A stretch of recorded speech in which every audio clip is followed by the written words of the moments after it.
Welcome back to channel is me Jithu and Meenu. അപ്പം നമ്മുടെ ഇന്നത്തെ വീഡിയോ വന്നിട്ട് ഒലിവിയ ഡിസൈൻസിൻ്റെ വീഡിയോ ആണ് കേട്ടോ. അപ്പോൾ 2 ദിവസമായി ഞാൻ ഒലിവിയെക്കുറിച്ചുള്ള അപ്ഡേറ്റ് കാര്യങ്ങളൊക്കെ തന്നിട്ട് ഓൾറെഡി ഒലിവിയയുടെ സൈഡിൽ നിന്നൊരു അപ്ഡേറ്റ് വന്നിട്ടുണ്ട്. സ്റ്റാഫുകളുടെ കാര്യങ്ങളെല്ലാം പരിഹരിക്കാം, സാലറി ഇഷ്യൂ പരിഹരിക്കാം, ഫോണിൻ്റെ കാര്യങ്ങൾ എല്ലാ കാര്യങ്ങളും പരിഹരിക്കാം. അതുപോലെ തന്നെ അവർ വീണ്ടും അവർ റിവീൽ ചെയ്തിരിക്കുകയാണ് ഒലിവിയയുടെ ഓൺലൈൻ എക്സിക്യൂട്ടീവ് സ്ഥാപനം ഇനി മുതൽ ഉണ്ടായിരിക്കുന്നതല്ല, സ്റ്റാഫുകളെല്ലാം പോകേണ്ടതായിരിക്കും എന്ന് അവർ പറഞ്ഞിട്ടുണ്ട്.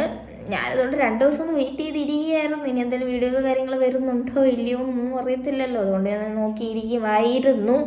അപ്പോൾ ഇതുവരെ വീഡിയോസൊന്നും വന്നിട്ടില്ല. പുറത്തുനിന്നുള്ള എന്തോ വീഡിയോസൊക്കെയാണ് ഇപ്പോൾ ചാനലിനകത്ത് ഇട്ടുകൊണ്ടിരിക്കുന്നത്, യൂട്യൂബ് ചാനലിലല്ല, ഇൻസ്റ്റാഗ്രാമിൽ. അപ്പം അവർക്ക് തന്നെ ഇപ്പം മനസ്സിലായിക്കൊണ്ടിരിക്കുകയാണ് കൂടെ നിന്നവർ കലവാരിയുന്നുണ്ട്, ചതിക്കുന്നുണ്ട്, എല്ലാം വ്യക്തമായിട്ട് മനസ്സിലാക്കി അക്സെപ്റ്റ് ചെയ്യുന്ന രീതിയിലാണ് വീഡിയോ ചെയ്യുന്നത്. കാരണം ഞാൻ എൻ്റെ വീഡിയോസിലെല്ലാം പ്രത്യേകം എടുത്ത് പറയുന്ന ഒരു കാര്യമാണ്, സ്റ്റാഫുകൾ തന്നെയായിരിക്കും 8ൻ്റെയും 16ൻ്റെയും പണി തന്നിട്ടുള്ളത് എന്ന്. അതിപ്പം ക്ലിയറായിട്ട് അവർക്ക് തന്നെ മനസ്സിലായിക്കൊണ്ടിരിക്കും. കൂടെ നിന്നവർ പണി തന്നു തുടങ്ങിയിട്ടുണ്ട്, അകത്തുള്ളവരും പണി തരുന്നുണ്ട് എന്നൊക്കെ മനസ്സിലാക്കിയത് കൊണ്ടായിരിക്കാം ഇപ്പം ഓൺലൈനിൻ്റെ ഇത് നിർത്തിയേക്കുവാണ് എന്ന് അവർ ഒഫീഷ്യലി തന്നെ ഡിക്ലെയർ ചെയ്തിട്ടുണ്ട്.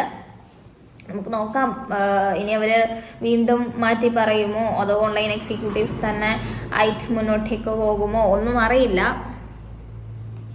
പിന്നെ ഇതിൻ്റെ ഇടയ്ക്ക് നമ്മുടെ കടൽ മച്ചാൻ കുറച്ച് വീഡിയോസൊക്കെ എല്ലാവരും കണ്ടിട്ടുണ്ടായിരിക്കും, ഫേമസ് ആണല്ലോ. അപ്പോൾ കടൽ മച്ചാൻ കയറി ഒന്ന് സ്കോർ ചെയ്യാൻ നോക്കി ഇപ്പോൾ എയറിലായി കറങ്ങി നടപ്പുകൊണ്ട് സപ്പോർട്ട് ചെയ്യാൻ നോക്കിയതാണെന്ന് തോന്നുന്നു, അറിയില്ല. നമ്മുടെ പാലക്കാടൻ ന്യൂസ് ഉണ്ടല്ലോ, ആ ചേട്ടൻ വെച്ച് ഈറി കൊടുത്ത് ഭയങ്കര രീതിയിലാക്കി വെച്ചിട്ടുണ്ട്. പക്ഷേ എനിക്ക് പേഴ്സണലി ഇത്ര ഒരു വിഷമം തോന്നുന്നു വെച്ചാൽ ആ ഒരു വീഡിയോ മാം അങ്ങനെ കരഞ്ഞു അല്ലെങ്കിൽ ആ ഒരു സങ്കടപ്പെട്ടിരിക്കുന്ന ഫേസ് ഒന്നും ഞാൻ ഇതുവരെ കണ്ടിട്ടില്ല. പക്ഷേ ആ വീഡിയോയിൽ ഓൾറെഡി ഒരാളൊന്ന് ആലോചിച്ച് നോക്കൂ, 10-25 ദിവസങ്ങളായിട്ട് സൈബർ ബുള്ളിങ് അല്ലെങ്കിൽ സൈബർ അറ്റാക്ക് നേരിടുന്ന ഒരു വ്യക്തിയാണ്. നമ്മൾ പേഴ്സണലി യൂസ് ചെയ്യുന്ന ഒരു ഫോണാണ്, അല്ലെങ്കിൽ വീഡിയോസിന് വേണ്ടിയിട്ട് നമ്മളൊരു കാര്യം എടുക്കാൻ വേണ്ടി നോക്കുമ്പം ഇത്രത്തോളം ഇങ്ങനെ നെഗറ്റീവ്സ് മാത്രം ഇങ്ങനെ ഹൈലൈറ്റിൽ വരുമ്പോൾ ഉള്ളൊരു അവസ്ഥ, അത് എനിക്ക് തന്നെ 1-2 നെഗറ്റീവ്സ് വരുമ്പോഴേ എൻ്റെ നെഞ്ചിനകത്തൊരു വല്ലാത്തൊരു സംഭവമാണ്. അപ്പം ഇത്രത്തോളം യൂട്യൂബേഴ്സ് ഇറങ്ങി കുറേ വീഡിയോസും ചെയ്തിട്ടുണ്ട്. അതേപോലെ ഈ കമൻസ് കാര്യങ്ങളൊക്കെ വരുമ്പോൾ ഓട്ടോമാറ്റിക്കലി അവർക്ക് ഭയങ്കര വിഷമം. കഴിഞ്ഞ ഞാൻ ഒരു വീഡിയോയിൽ പറഞ്ഞിട്ടുണ്ടായിരുന്നു, അവർക്കൊരു കുട്ടിയുണ്ട്, ചിലപ്പം അതിന് ഇതേപോലെ താങ്ങാൻ പറ്റുന്ന ഒരു കാര്യമായിരിക്കും. അതൊക്കെ ഇപ്പോൾ അവർ ആ വീഡിയോയിൽ പറയുന്നുണ്ട്. കാരണം ഫിസിക്കലിയും മെൻ്റലിയും ഒക്കെ ആ കുട്ടിയും തകർന്നിരിക്കുന്നത്. കാരണം അത് സ്കൂളിലൊക്കെ പോകുന്ന ഒരാളല്ലേ. അപ്പോൾ ഇങ്ങനൊരു ഇഷ്യൂ നടക്കുമ്പം ഇന്ന സ്ഥാപനത്തിലാണ് അല്ലെങ്കിൽ ഇന്ന ഓണറിൻ്റെ മകനാണ് എന്നുള്ളൊരു സംഭവം വരുമ്പോഴത്തേന് ഓട്ടോമാറ്റിക്കലി കുട്ടികൾ വരെ തുടങ്ങും. ഇതിപ്പോൾ എല്ലാവർക്കും അറിയാവുന്ന ഒരു വിഷയമാണ്, കുട്ടികൾക്ക് മാത്രമല്ല എല്ലാവർക്കും അറിയാം. എല്ലാവരും സോഷ്യൽ മീഡിയ യൂസ് ചെയ്യുന്ന ആൾക്കാരാണ്.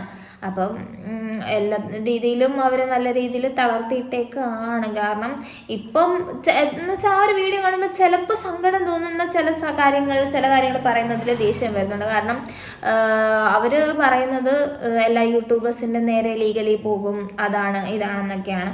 ഒരു കാര്യം ചിന്തിച്ചു കഴിഞ്ഞാൽ അവർ പോയി എന്തെങ്കിലും അവിവേഹം കാണിച്ചു കഴിഞ്ഞാൽ മൊത്തവും പ്രശ്നവും നമ്മുടെ എല്ലാവരുടെയും തലയിലേക്കായിരിക്കും വരുന്നത്. പക്ഷേ നമ്മൾ ആ ഒരു സ്ഥാപനം പൂട്ടണം എന്നോ അല്ലെങ്കിൽ ആ ഒരു സ്ഥാപനത്തിനെതിരെ കരിവാരിത്തേക്കലോ ഒന്നുമല്ല. ഇപ്പോൾ കുറച്ച് ഇഷ്യൂസ്, ആ ഒരു കൺമണി എന്ന് പറയുന്ന ചേച്ചി ആ ഒരു വീഡിയോ ഇട്ടതിൻ്റെ ഒരു ആഫ്റ്റർ എഫക്റ്റ് എന്ന രീതിയിൽ കുറേ പെൺകുട്ടികൾ വന്ന് കമൻസ് ഇട്ടു. അതിൻ്റെ പുറകെ പോയി ഇത്രയും വലിയൊരു ഇഷ്യൂ ആയിട്ട് വന്നിട്ടുണ്ടായിരുന്നത്.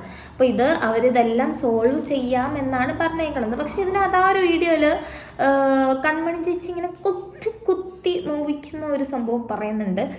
ചേച്ചി ആ ചേച്ചിയുടെ വീഡിയോ കണ്ടു കഴിഞ്ഞാൽ നമുക്ക് മനസ്സിലാവും എന്ത് ചോദിക്കണത്, നിങ്ങൾക്ക് ഒലിവിയെ പറ്റി എന്താണ് അഭിപ്രായം എന്ന രീതിയിൽ മാത്രമാണ് ചോദിച്ചിരിക്കുന്നത്. അപ്പോൾ അതിൻ്റെ താഴെ വന്ന ഓരോ കമൻസിൻ്റെ അടിസ്ഥാനത്തിലാണ് ഈ പ്രശ്നങ്ങൾ പോയത്. പക്ഷേ ഇപ്പം ഓൾറെഡി എല്ലാ യൂട്യൂബേഴ്സിൻ്റെയും കൺമണി ചേച്ചിയുടെയും എല്ലാവരുടെയും തലയിലാണ് പ്രശ്നം. പക്ഷേ ഈ പ്രശ്നം എന്തായാലും സോൾവ് ആക്കി പോവുക തന്നെ പറ്റും, അല്ലാണ്ട് ഇത് കയറി ഇപ്പം പക്ഷേ നമ്മൾ ഈ ഒലിവിയയുടെ ഒരു ഇഷ്യൂ മാറി, കാരണം ഇപ്പം വലുതായിട്ട് അതങ്ങനെ ആരും ഇതാക്കുന്നുണ്ട്. പക്ഷേ ഇപ്പം കറൻ്റിൽ ഇപ്പം നടന്നുകൊണ്ടിരിക്കുന്ന ഒരു വലിയ ഇഷ്യൂ, എനിക്കുൾപ്പെടെ ദൈവമേ എങ്ങനെയെങ്കിലും ഒന്ന് കിട്ടിയാൽ മതി എന്നുള്ള കാര്യമാണ്. നമ്മുടെ അർജുൻ ചേട്ടൻ്റെ കാര്യമാണ് കേട്ടോ പറഞ്ഞത്. എങ്ങനെ പ്രാർത്ഥിക്കും, ഓരോ ദിവസം നമ്മൾ പ്രാർത്ഥിക്കുമ്പോഴും എങ്ങനെയെങ്കിലും ഒന്ന് കിട്ടിയാൽ മതി, ജീവനോടെ തന്നെ ഉണ്ടായിരിക്കണേ. ഒന്ന് ആലോചിച്ച് 8-9 ദിവസമൊക്കെ ആയി, നല്ല ടെൻഷനാണ്. അപ്പം ഓൾറെഡി എല്ലാവരും ആ ഒരു ഇഷ്യൂയിലേക്ക് തിരിഞ്ഞു പോയി. ലിവിയ എന്ന് പറയുന്ന ഇഷ്യൂ സൈഡിലേക്ക് മാറി തുടങ്ങിയിരിക്കുകയാണ്. അതൊരു ഗോൾ ആണ് എന്ന് വിചാരിച്ച് കയറി വരാമെന്നും ട്രൈ ചെയ്ത് വീണ്ടും വൈറലാവാൻ നോക്കാണ്ട് ഫുള്ളി എല്ലാ കാര്യങ്ങളും ക്ലിയർ ആക്കി വിടുക എന്ന് വെച്ചാൽ ഈ സ്റ്റാഫുകളുടെ കാര്യങ്ങളൊക്കെ പരിഹരിക്കാം, അവരുടെ ഫോണ് കാര്യങ്ങളൊക്കെ മേടിച്ച് വെച്ചേക്കുന്ന കാര്യങ്ങൾ എല്ലാം ക്ലിയർ ആയിട്ട്, അല്ലെങ്കിൽ അവർ പറഞ്ഞിട്ടില്ല തെളിവ് കൊണ്ട് കാണിക്കുന്ന ഇത് 2 സൈഡിലും തെളിവുകൾ കാണിക്കേണ്ടത് വളരെ ഇമ്പോർട്ടൻ്റ് ആയിട്ടുള്ള കാര്യമാണ്. ഇപ്പം ഒലിവിയയുടെ സൈഡിൽ നിന്ന് അവർ തെളിവ് കാണിക്കുമ്പോൾ ഇപ്പുറത്ത് ഓപ്പോസിറ്റ് നിൽക്കുന്ന സ്റ്റാഫിൻ്റെ കയ്യിലും അതേ തെളിവ് ഉണ്ടായിരിക്കണം, അല്ലെങ്കിൽ പറഞ്ഞവരും നിന്നവരും എല്ലാം കുറ്റക്കാരാവും അവസാനം. അപ്പം ഒലിവിയയുടെ ഇഷ്യൂസൊക്കെ നമ്മൾ ഒരുവിധം ഇതാക്കി വെച്ചിരിക്കുകയാണ്. ഇനിയും എന്തോ ആവും, എങ്ങനെ ആവും ഇഷ്യൂ ഇനി ഓരോ. ഇന്ന് ഞാൻ റീസെൻ്റ്ലി ഇങ്ങനെ ഒലിവിയയുടെ സംഭവം കണ്ടപ്പം കുറേ റിപ്പോർട്ടേഴ്സൊക്കെ വന്നിട്ട് വീഡിയോ എടുക്കണത് മഴവിൽ, അതല്ല മലയാളം അങ്ങനത്തെ ചാനലുള്ള, അതല്ല വേറൊരു എന്തോ ഒരു കേരള TV അങ്ങനെ എന്തോ ഒരു ചാനലിൻ്റെ ഇൻ്റർവ്യൂവിൽ ഭയങ്കര ദേഷ്യപ്പെട്ട രീതിയിൽ അവിടെ വന്നു കൂക്കി വിളിച്ചു ഭയങ്കര സീനാക്കുന്നു, തിരിച്ച് പെൺപിള്ളേർ കൂവി വിളിച്ചു എന്നൊക്കെ പറഞ്ഞിട്ടൊരു വീഡിയോ ഞാൻ കണ്ടു. അപ്പോൾ അതത് കഴിഞ്ഞിട്ടുള്ള വീഡിയോ ആയിരുന്നു, എനിക്കറിയത്തില്ല. ആ ഫ്രണ്ടിൽ വന്ന് കുറേ കൂവി ഇഷ്യൂ ഉണ്ടായിരുന്നല്ലോ, പുറത്ത് സ്റ്റാഫുകൾ വന്നിട്ട് അകത്തേക്ക് കൂവിയപ്പോൾ അകത്തെ സ്റ്റാഫുകളും വെച്ച് കീറി കൂവി കൊടുത്തു എന്നൊക്കെ പറഞ്ഞിട്ടൊരു ഇൻ്റർവ്യൂ ഞാൻ കണ്ടു. അത് ഇപ്പം റീസെൻ്റ്ലി ഉണ്ടായതായിരിക്കും, കാരണം ആ ഇഷ്യൂ നടന്നതിന് ശേഷമായിരിക്കുമല്ലോ കൂവൽ ഇഷ്യൂ ഒക്കെ വന്നത്. അപ്പോൾ ആ ഒരു ഇൻ്റർവ്യൂ കണ്ട് അതിനകത്തൊക്കെ ഒരുമാതിരി നമ്മൾ ഇന്നലെ കരഞ്ഞുകൊണ്ടിരുന്ന് സംസാരിച്ച ആളല്ല ഇന്ന് സംസാരിക്കുന്നത്, നല്ല രീതിയിൽ റൂഡായിട്ടാണ് സംസാരിക്കുന്നത്. അപ്പോൾ നമുക്ക് ഇത് എവിടെ വരെ പോകും, എങ്ങനെ പോകും എന്നൊക്കെ വരുന്ന വീഡിയോസിലും അപ്ഡേറ്റ്സിലും ഒക്കെ കാണാം. ഇതുവരെ എന്തായാലും എന്നെ കോൺടാക്റ്റ് ചെയ്തിട്ടില്ല, എന്തായാലും എൻ്റെ വീഡിയോസ് കണ്ടിട്ടുണ്ട് എന്ന് എനിക്ക് ഉറപ്പാണ്, കാരണം അതെനിക്ക് മനസ്സിലായിട്ടുണ്ട്, എൻ്റെ വീഡിയോസ് എന്തായാലും കണ്ടിട്ടുണ്ട്. അപ്പോൾ ഇന്നത്തെ നമ്മളുടെ വീഡിയോ ഇത്രേ ഉള്ളൂ കേട്ടോ. ഞാൻ ഒലിവിയയുടെ ഇങ്ങനെയൊക്കെയുള്ള കുറച്ച് കാര്യങ്ങൾ അവർ സാലറി ഇഷ്യൂ ഒക്കെ പരിഹരിക്കാമെന്ന് പറഞ്ഞിട്ടുള്ള ഒരു കാര്യം അപ്ഡേറ്റ് ചെയ്യാനായിട്ടാണ് കേട്ടോ വന്നത്. ഇനി പുതിയ എന്തെങ്കിലും കാര്യങ്ങൾ അറിയുമോ എന്ന് നമുക്ക് നോക്കാം. എന്തായാലും വഴിയേതിങ്ങനെ പോകട്ടെ, എന്തായാലും ശരിയാവുമായിരിക്കും. ഇന്നത്തെ വീഡിയോ എല്ലാവർക്കും ഇത്രേ ഉള്ളൂ. ടാറ്റാ.